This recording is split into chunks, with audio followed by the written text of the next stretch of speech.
Not only is the American economy losing billions of dollars on productivity, but we are missing out on the benefits of industrial hemp, a sister plant of marijuana, containing a non-psychoactive amount of the hallucinogenic component found in marijuana called THC. For food, fuel, and fiber, we can make everything from our clothes from it, to our fuel, to our food, to even dynamite. In the United States, even cultivation of the cannabis hemp, the non-psychoactive variety of the plant, is outlawed in order to enforce the marijuana laws. So the whole idea, a lot of the argument is that we can't legalize hemp because it would therefore, make marijuana available is really a bogus argument, which in Europe and a lot of countries they realize because it's distinctive. And hemp could do a lot of good things for our ecology. Hemp can produce more than 5 tons of useful material per acre, and the use for industrial hemp range from paper, rope, canvas, clothing, construction materials, textiles, animal food, human food, and bedding, to personal healthcare products. Hemp fiber is one of the most strongest and most durable, which makes it perfect for sturdy rope and twine. Paper made from hemp contains no intoxicating resins and is nearly non-pollutant. Outproduces trees for paper 4-to-1. Which would lead to the reduction of harvesting forests and endangering the environment and biological diversity.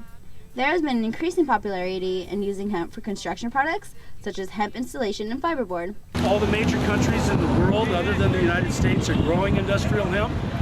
It's good for fabric. It can be used for fuel.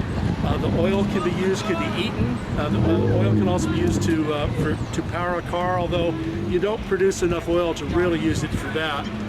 It's excellent for producing wood to make houses with and to make paper with.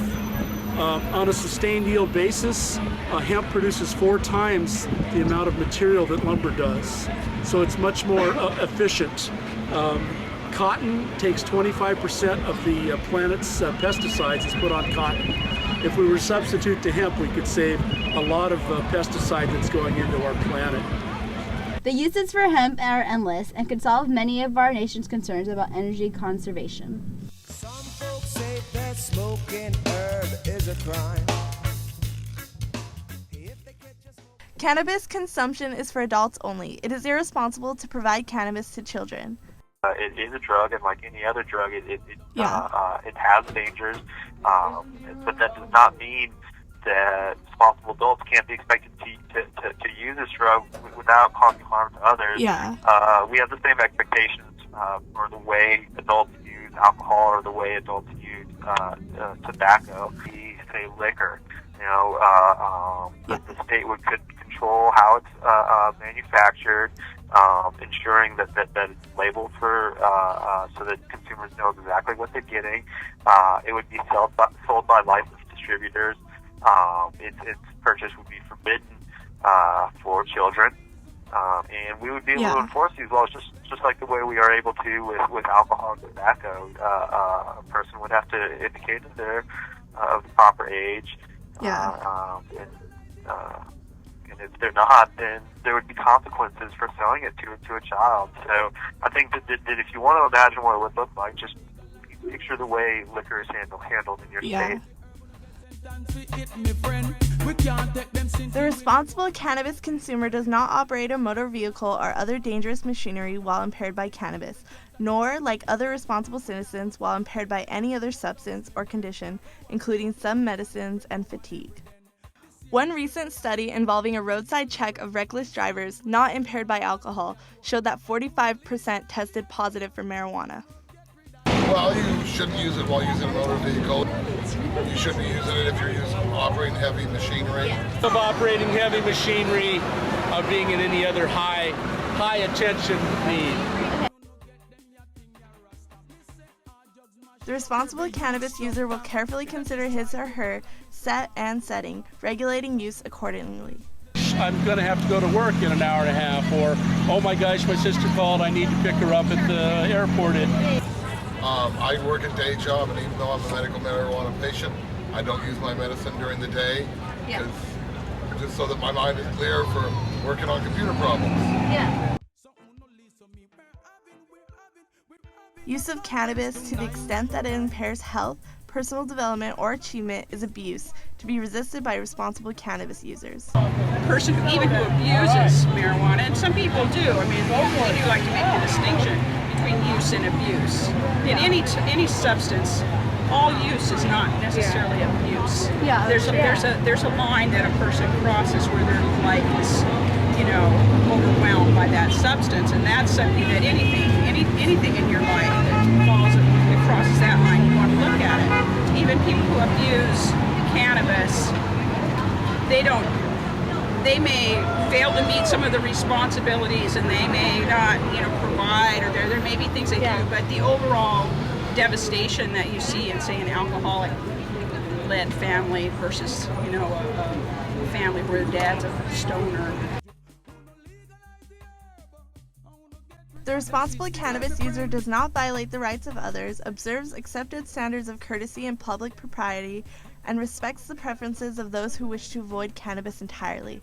They allow alcohol to be used in a responsible way, so as long as you're using it as a legal adult, you're using it responsibly so that it doesn't change your lifestyle, that you just used it to enhance your lifestyle, use it at home, you don't hinder the rights and safety of other people, you don't drive while you're on it, you don't give it to kids, you don't leave it around so kids can get it accidentally, Just be smart about it. Most people that smoke marijuana are intelligent, and that they use it in a responsible way. It's not how everyone thinks of it.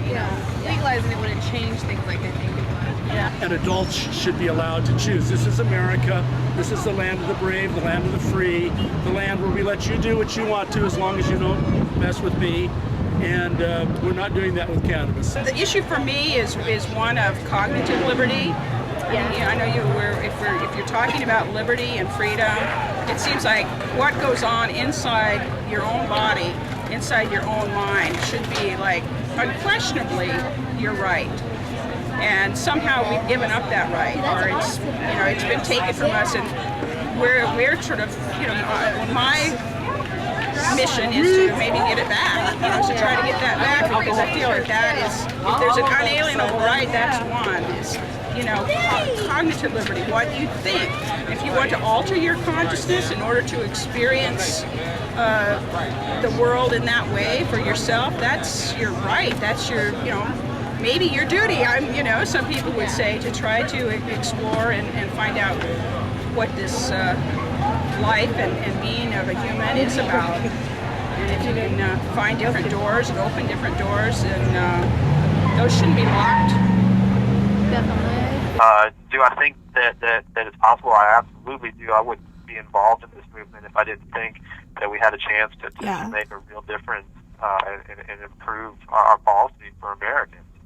How long that will take, that really depends on the American people. Marijuana will be illegal for as long as people want it to be.